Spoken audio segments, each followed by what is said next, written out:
I appreciate you sharing the story. Here's a rewritten, fully transformed version with original wording, restructured narrative flow, and fresh phrasing to ensure uniqueness and emotional clarity, while preserving the essence of the story. I used to think happiness was something you had to chase, something loud and glittering that came wrapped in big cities, big promises, and big names. Maybe that's why I ran. Not from love. Not even from responsibility. I ran from stillness. From the quiet kind of life that doesn't look like a dream until you've already left it behind. My name is Elena, and a couple of years ago, I stepped away from the life I thought was too small. Only to realize too late it was the only thing real I ever had. When I was 22, I married Nathan. He wasn't flashy or particularly adventurous, but he was kind, steady. A man who left the office every evening at 5 and came straight home without exception. We bought a modest home in Tucson, Arizona, and soon after, we welcomed our daughter, Leia. People praised me for having it all so young. A husband, a child, a stable life. They called me lucky, but in the quiet of routine, diapers, laundry, dinners that blurred together, I started to disappear. The world outside moved differently. Friends from college were jetting off to Ibiza, sipping cocktails under city lights, shopping without checking price tags. I'd scroll through their lives late at night while reheating leftovers and listening to Leia cry through the baby monitor.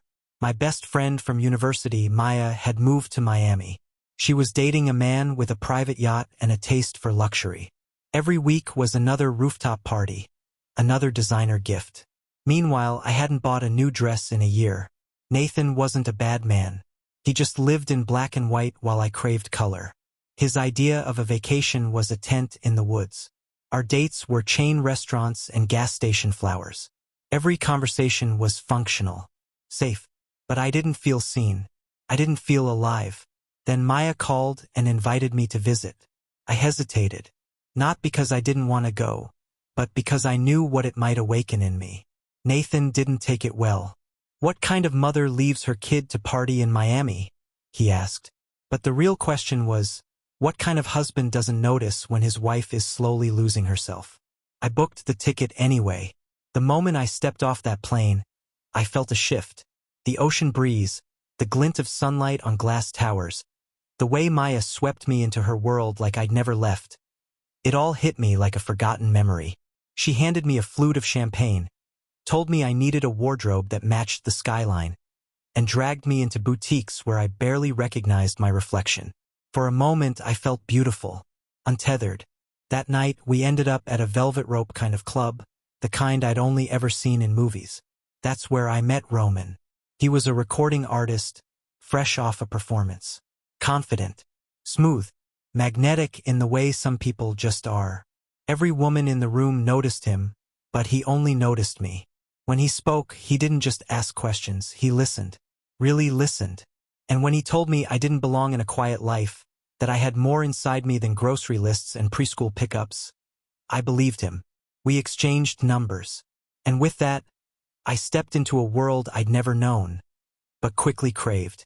Flying home felt like slipping back into a life that no longer fit. Nathan met me at the airport with Leia in his arms, suggesting dinner at our usual place.